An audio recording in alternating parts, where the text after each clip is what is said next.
Welcome to Rust Rating Economics. My name is Rocco, I'm your guide. Let's get started. You want to rate someone because they killed you. You don't even know what tools or weapons to use.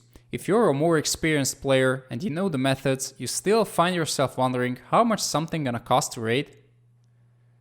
In this series, I'm gonna show you rating techniques in Rust and especially their financial side. We're going to go through the best methods for each building part, how to rate them, and how much it is going to cost you to do that. In the last episode, we talked about the armored doors. If you didn't watch the previous episodes of the series, you should check them out as well. The links are in the description. Now you all know how to rate an average base through any type of doors. In this sixth episode, we're gonna talk about the wooden walls and wooden building blocks. These are the next items on the list you must know how to rate. You can do it with melee, fire, guns, or explosives. Every single wooden building block has 250 HP, so it's fairly easy to rate them. There are 15 different wooden building blocks in Rust. The most important ones that you will rate are the wooden walls, the wooden floors, the wooden foundations, and the wooden windows. I'm going to demonstrate the basic methods, then give you combinations of the basics so you could rate more effectively. First of all, you need to know more about the building blocks. Here you can see all of them in one shot. The foundations, walls, half walls, low walls, doorways, floors, windows have a strong and a weak side. If a base is built properly, every weak side is facing inside. You should always look for the bases with building mistakes like soft side walls facing outside. The weak or soft side of a building block is much more easier to destroy with melee. I'm saying melee only because it's true that it could be cheaper in some cases with guns or explosives as well, but it's not significant. The other building blocks such as the floor frames, wall frames, stairs, roofs and foundation steps don't have two sides. I must mention here another building mistake when someone forgets to upgrade the wall frame around the higher tier door. You should always destroy that because it's cheaper. For example, a wooden wall frame holds a sheet metal door in the socket. Now let's go more in depth. Usually you will come across wooden building blocks when you see a wooden starter base, and since it is cheaper to destroy a wooden door, the methods and the costs for that you should check out the first episode of the series, by the way, the wooden door. Links are in the description. But sometimes the door is metal even on the wooden base and you want to get inside. In other cases, people build a shooting floor on top of their bases using wooden building blocks because it's cheaper and you want to rate them from through that floor. I'm going to demonstrate all the methods on a wooden wall. If you decide to go melee, it is best recommended to use salvaged axes or salvaged swords.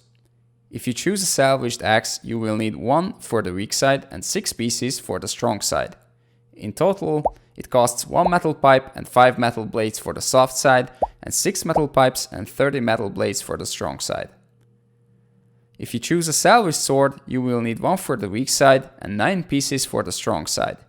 In total, it costs 15 metal fragments and 1 metal blade for the soft side and 135 metal fragments and 9 metal blades for the strong side. If you decide to go with fire, it is best recommended to use a flamethrower.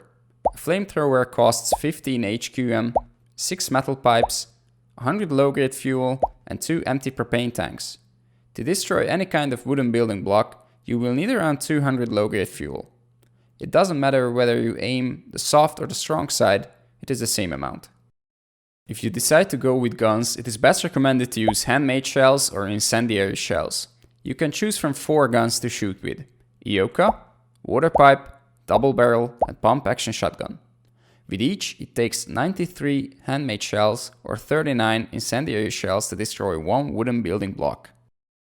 For the 93 handmade shells, the total costs are 235 stone and 235 gunpowder, which equals 470 sulfur and 705 charcoal. If you want to use incendiary shells, you will need to craft it 20 times. The total costs are 100 metal fragments, 800 sulfur, and 600 charcoal. If you want to be more silent, you can always put a silencer on the pump action shotgun. If you are rich and want to get a wooden building block brought down fast, it is best recommended to use explosive 5.56 ammo. The required number of bullets varies from gun to gun. For example, with the AK, you will need 48 pieces. The total costs are 240 metal fragments, 1200 sulfur, and 1440 charcoal. Now let's take a look at the explosives. The endgame explosives are overkill for wooden building blocks, so it is best recommended to use a Beancan grenade or Satchel charge. You will need 13 Beancan grenades. The total costs are 260 metal fragments, 1560 sulfur, and 2340 charcoal. If you want to be quicker, you should use a Satchel charge. You will need 3 pieces.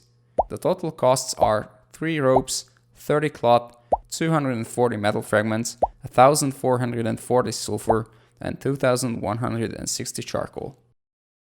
Now let's take a look at the combinations of some of these methods.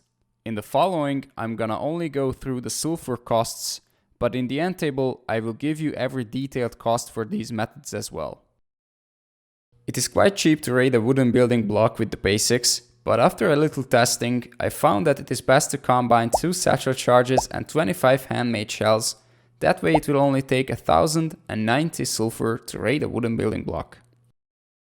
To sum up, here's a table of all the shown methods and total costs calculated. The cheapest way to raid a wooden building block is to use 93 handmade shells.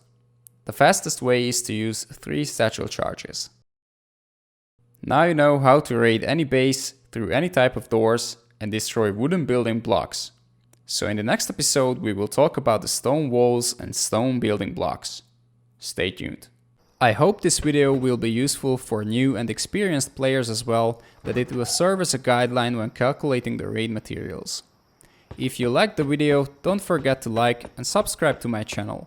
Thank you for watching, and I will see you in the next one.